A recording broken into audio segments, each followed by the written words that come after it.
ay pinagmamalaki ng bansa na paaralan para sa information technology ay ang informatics.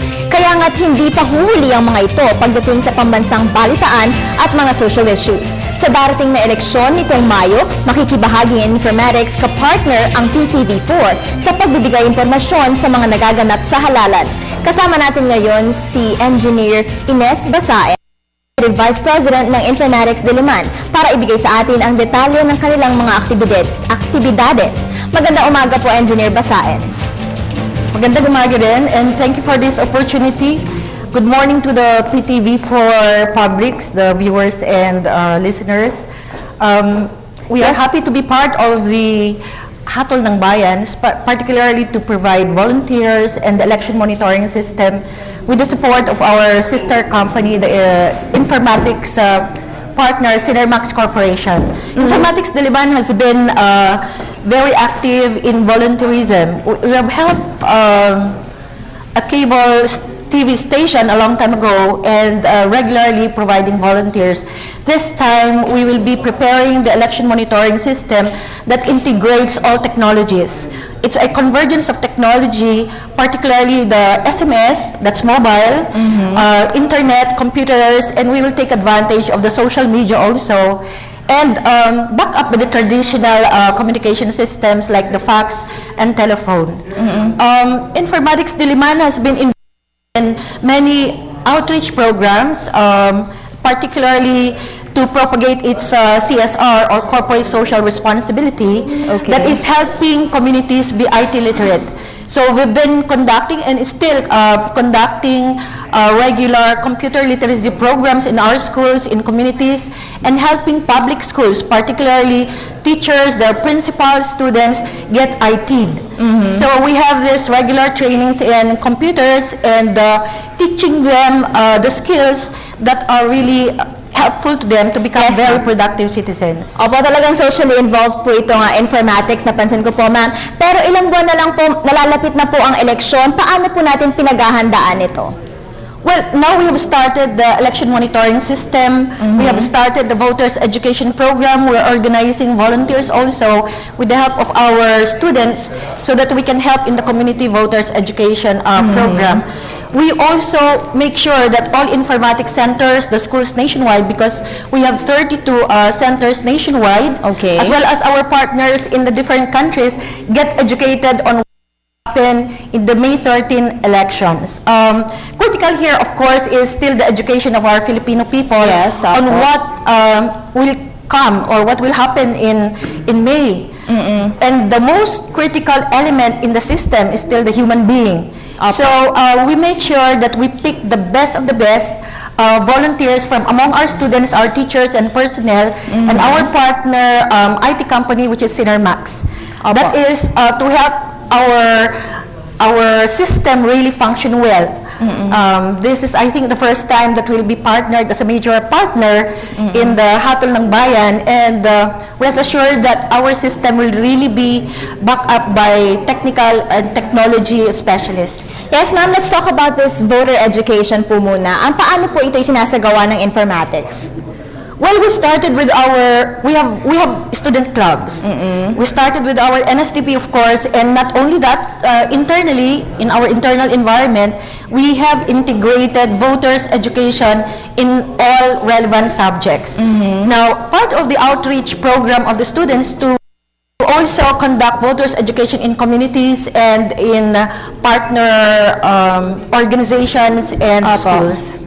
Saan-saan na po tayo nakapunta, ma'am? Paano po tayo tinuturuan po ba natin sila kung paano po bumoto or yung mga bawal po at saka po yung mga bawal po pag po i-feed yung balota sa machine? Can you expound on this, ma'am? Voters education, well, we start with who the candidates are. We also include the processes, the procedures, the requirements, the do's and don'ts in using the election monitoring system. In the election monitoring system, as I said, it's a convergence of technologies. The critical point here is to assign codes to every volunteer. Only the authorized volunteer with the code that will be integrated in the system will be authorized to transmit data and information. The data and information will go to the system. So from the mobile, it goes to the system. There is a verification system also before PTV4 can announce the data and information. So that part of education is critical to our students in the entire voters education. The people must know. Of course, we cannot show the source code, we can show the flow chart. Like in our big concern now, what's happening in the computerized election is an issue where the source code is being questioned. Yes, I opo. suggest that we get transparent, not really on the source code, but the flow chart or the logic of the system. And then invite technologies, maybe some from informatics and Cinemax, to look at the source code. I see. Now, a major part also is to report incidents during the elections. Okay. And that will be part of the citizens' responsibility. The system will try to screen what are really legal, what are valid, what are accurate. Okay. Now, we are very much aware that there are scams and spams, and we hope that the system can detect this. Yes, ma'am. Saan-saan na po tayo nakapag-conduct ng voter education at saan pa po natin planong pumunta? Well, we have to mobilize also our sibling or partner informatics wide. We are present in 32 areas, cities and municipalities, and we are part of a bigger council of private schools. We hope that we will be able to mobilize them and advocate the use of the election monitoring system.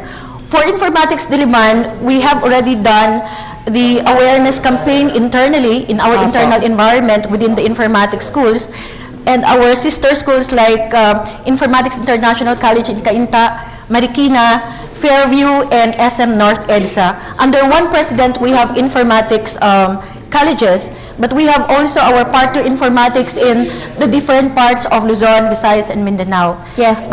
For our part in Informatics Diliman, we have adapted communities where we send students for the voters education program. Yes, ma'am. Let's now discuss po yung monitoring na gagawin ninyo po sa mismong eleksyon.